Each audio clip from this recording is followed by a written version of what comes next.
Olá, queridos, glória a Deus, graça e paz. Olha aí, estamos avançando semanalmente com novos vídeos, trazendo para vocês conhecimentos acerca dos livros da Bíblia. E essa semana, 43ª semana, hoje são 23 de março de 2020, vamos falar sobre um dos livros que nós consideramos assim importantíssimo. Todos são importantes. Como eu tenho dito, cada um com sua especificidade, mas esse é considerado, vamos chamar assim, o Apocalipse do Antigo Testamento. É o livro de Daniel. Um livro que vai trazer para vocês muitas informações. Daniel, cujo nome significa Deus julga, ou juiz de Deus, foi um profeta do século VI a.C., que foi exilado na Babilônia e viveu durante esse período até a libertação de Israel do governo persa. Daniel relata de primeira mão eventos chaves que ocorreram no período do cativeiro de Judá e também partilha, divide conosco algumas visões que recebeu da parte de Deus a respeito do povo cativo. Visões que vão muito além do seu tempo. Visões que até os dias de hoje ainda estão se cumprindo. Amém, queridos? Fica ligado, não sai daí não. Em 5 segundos nós vamos estar de volta com mais contribuições deste livro para o nosso entendimento acerca das coisas escritas lá atrás, mas que estão ainda ocorrendo nos dias de hoje. Deus abençoe.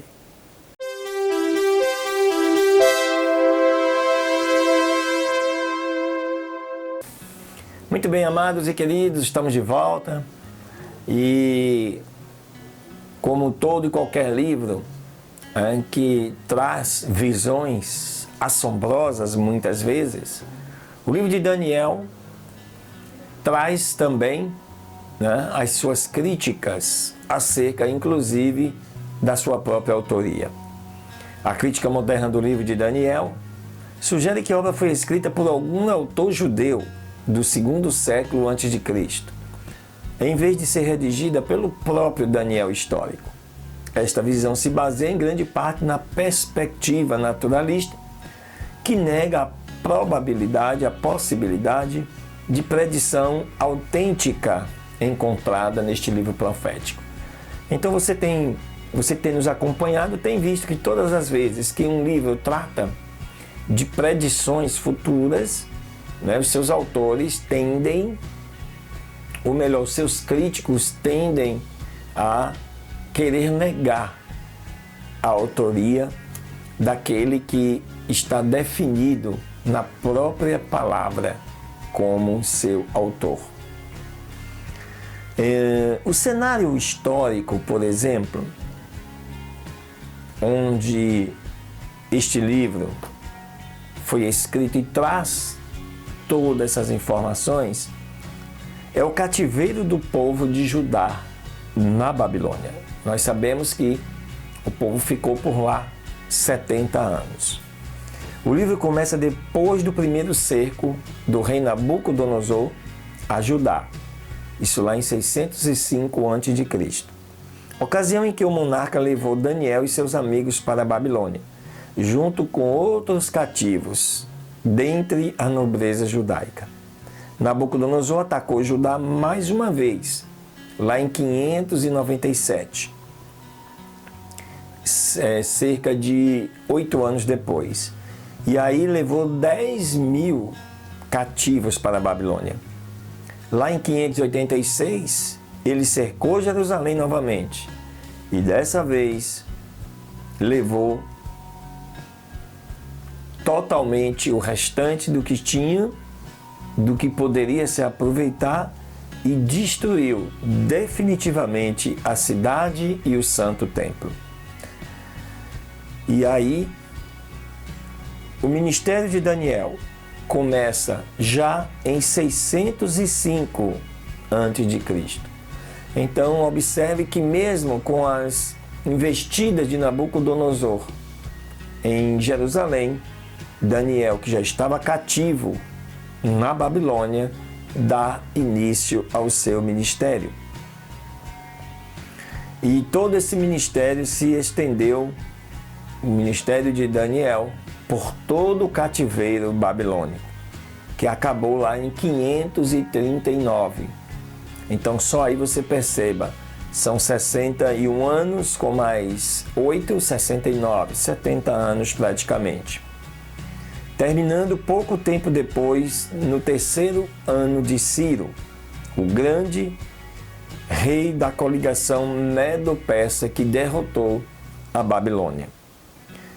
Quando o livro de Daniel, então, foi escrito? Embora a teoria dos críticos liberais defenda a data de 165 a.C., isso no período dos Macabeus, a princípio por causa das profecias precisas relacionadas àquela época, a visão tradicional afirma que a obra foi escrita logo depois do fim do cativeiro babilônico, isto é, no fim do século VI a.C., porque o livro contém relatos que descrevem fatos da vida de Daniel, que dificilmente poderia ser conhecido ou lembrado 400 anos depois, além da predição sobrenatural de eventos que iriam acontecer no período que nós chamamos intertestamentário, né? Que são os 430 anos aproximadamente do último livro da Bíblia até o início do Novo Testamento. A evidência dos manuscritos, existem evidências, né, desses manuscritos do livro de Daniel, apoia a data mais antiga. Fragmentos de Daniel foram encontrados entre os pergaminhos do Mar Morto, coleção que incluía todos os livros da Bíblia escritos muito antes do século II a.C. A evidência linguística demonstra também que o uso do aramaico em Daniel é próprio daquele século que ele viveu, 5 a 6. Por ser paralelo ao aramaico de Esdras e dos papiros de Elefantina, bem como de outras obras seculares daquele período. A evidência histórica também apoia a data mais antiga. Por exemplo, Daniel descreveu com precisão que Belsazar foi corregente de outro rei, Nabonido, fato que não era conhecido até os tempos modernos. Resumindo, o ponto de vista da data posterior é motivado por uma rejeição ao caráter sobrenatural da profecia, baseada em pressuposições e não em evidências objetivas. Nós sabemos, a Bíblia é um livro de revelação, né? O tema do livro de Daniel é a esperança do povo de Deus durante os tempos dos gentios.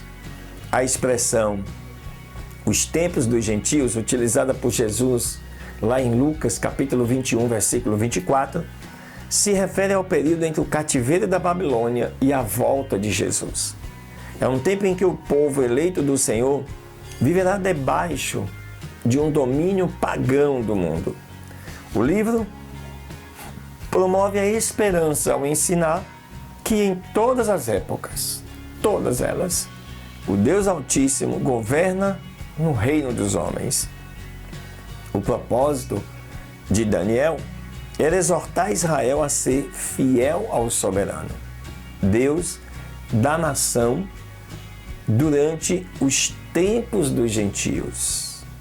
Ele alcançou este objetivo ao relatar exemplos de confiança em Deus e profecias da vitória final do Senhor sobre todos os reinos da terra. O livro de Daniel estabelece a validade da profecia preditiva. A obra também é fundamental para entender a profecia dos últimos tempos. especialmente o livro de Apocalipse no Novo Testamento. Contudo, o mais importante é que ele enfatiza que o Senhor domina sobre todos os reinos da terra, mesmo nos dias maus, em que reinam os impérios ímpios. Duas palavras-chave no livro são rei, usada 183 vezes, e reino, usada 55 vezes. Acima de tudo, Daniel ensina que o Deus de Israel é o soberano do universo, porque o seu domínio é um domínio eterno e o seu reino é de geração a geração. Aleluia, amém? Glória a Deus. Você possa ter, queridos, uma semana de vitória, que essas informações te ajudem a ter uma nova visão ao estudar o livro de Daniel. Tenho certeza que ali você vai encontrar bastante informações que remetem aos nossos dias. E muitas profecias ainda serão cumpridas. Glória a Deus. Deus te abençoe. Até o próximo vídeo.